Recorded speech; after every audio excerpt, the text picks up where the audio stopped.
Hi అండి, అందరికీ నమస్కారం. Welcome to my channel. ఈ వీడియోలో పిఠాపురంలో పవన్ కళ్యాణ్ అసలు గెలవరు అని అయితే చెప్తున్నారు. ఎందుకు, ఏమైంది, అసలు పూర్తి వివరాలు అయితే ఈ వీడియో తెలుసుకుందాము.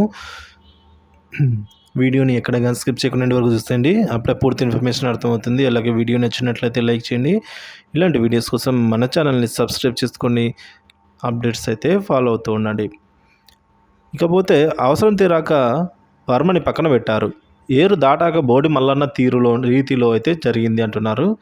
ఇటీవల రాజకీయాలు ఎలా ఉన్నాయంటే, ఓడ దాటే వరకు ఓడ మల్లన్న, ఓడ దాటిన తర్వాత బోడ మల్లన్న అన్న చందంగా ఉన్నాయి.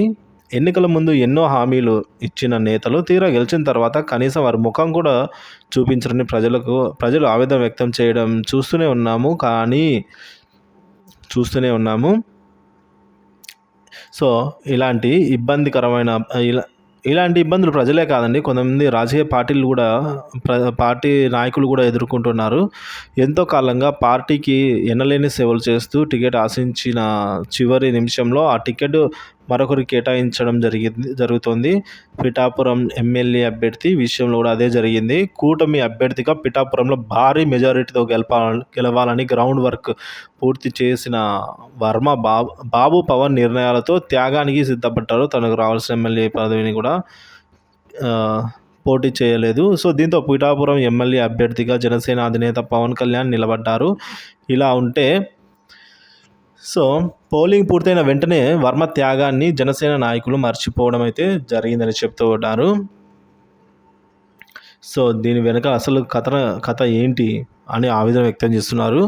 సో వివరాలకైతే వెళ్ళిపోదాం. మరింత 2014 సార్వత్రిక అభ్యర్థిగా బరిలోకి దిగిన 1,00,000 ఓట్ల మెజారిటీ సాధించుకున్న బలమైన నేత వర్మ ఆ తర్వాత 2019 టీడీపీ అభ్యర్థిగా పోటీ చేసి స్వల్ప ఓటమి అయితే చవిచూశాడు. ఈసారి కూటమి అభ్యర్థిగా పిఠాపురం నుంచి మరోసారి ఎమ్మెల్యే అభ్యర్థిగా బరిలోకి దిగాలని చూశారు. అయితే కూటమి నిర్ణయంతో త్యాగానికి సిద్ధపడ్డారు. టీడీపీ, జనసేన, బీజేపీ కూటమి తరపున ఎమ్మెల్యే అభ్యర్థిగా పోటీ చేస్తున్న పవన్ కళ్యాణ్ని మనసారా ఆస్వాదించాలని మీడియా ముందుకు వచ్చారు టీడీపీ నేత వర్మ. ఇంత త్యాగం చేసిన వర్మను జనసేన నాయకులు పక్కన పెట్టారా అన్న ఆవేదనలు వర్మ అనుచరులు వ్యక్తం చేస్తూ ఉన్నారు. సో నియోజకవర్గంలో ఎక్కడ చూసినా ఇదే టాపిక్ వినిపిస్తుందండి.